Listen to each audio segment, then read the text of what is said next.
Days after the India-China clash in the high altitude of Tawang, its Indian Air Force's massive air power flex on the northeastern skies today and also tomorrow. So it's going to be a two-day command-level exercise planned by the Eastern Command to test capabilities on the China front. Indian Air Force's frontline fighter jets, including Sukhoi 30 MKI Rafale jets, will be part of this exercise, besides several other platforms deployed in the region. We're talking about air bases in Tezpur, Chabua, Jorhat, Hashimara that are likely to be activated now. Both the Army and the Indian Air Force have been maintaining a high level of operational readiness along the line of actual control with China, which is in the Arunachal Pradesh area and also the Sikkim sector, remember, for over 2 years now, specifically after what happened in Ladakh. And that is Galwan 2020.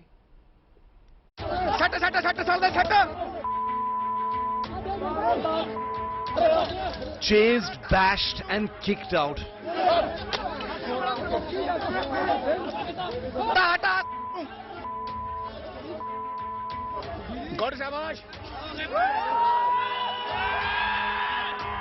Such was the ferocity of the Indian retaliation that Chinese troops were forced to retreat and march back.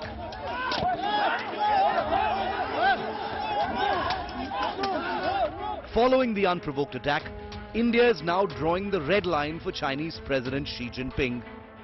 The Indian Air Force will conduct an exercise in the eastern sector of the country on Thursday and Friday. The Indian Air Force is also carrying out a major air exercise to dominate the skies in this area. It's validating some of its concepts. It's a routine winter exercise that is taking place. But the timing is very curious and interesting. That also sends out a signal. 15th and 16th of December, Indian Air Force assets will take to the skies in a big way in the eastern theatre. There are also some missile tests. So all of this indicates that India, its military posture remains strong, aggressive, no nonsense. That's the message. It's been articulated by External Affairs Minister. Indian Air Force fighter jets, drones and the transport fleet, including helicopters, will be taking part in an operational readiness exercise. While the drills were planned before what happened in Yangtze in Tawang, it assumes significance in the wake of the increasing friction along the line of actual control. Amid the fresh tensions with China after the clash in Yangtze, the Indian Air Force is going to be carrying out an all-important exercise in the eastern sector focusing on China. There are critical air bases that will be functional and activated during this exercise.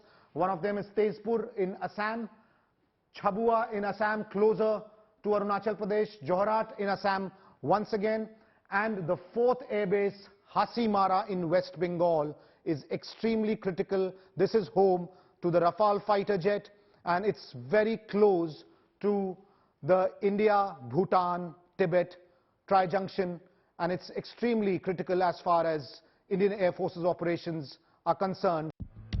Meanwhile, China continues to amass its forces and build military infrastructure in areas close to the LAC. India's neighbour is building an airport for civilian and military use in Tibet, just 155 kilometers north of the India-Tibet border. All these airports that have come up, air bases that have come up, are dual base air bases. So in guise of being civilian air bases, they're actually being used by the PLAF, and all of them clearly have enough indications that show that they are for military use. There are UAV hangars that can be seen in these images extremely close to the line of actual control. There are UAVs that have been stationed there, and this is something that China has been doing since 2020 after Ladakh happened. Very clearly visible the number of fighter aircraft here. So clearly shows that air bases are being enhanced, their capacity has been enhanced. The number of J-11 multi-role fighter aircraft that the Chinese Air Force uses are visible here. The new Chinese air base is said to house several J-11 multi-role fighter jets, helicopter landing pads, early warning systems and a hangar for unmanned aerial vehicles capable of launching air attacks and reconnaissance missions into Indian territory. The heavy military build-up on both sides of the border means any de-escalation isn't really on the horizon yet. With Gaurav Sawant in Tawang and Abhishek Balla in Delhi, Bureau Report, India Today.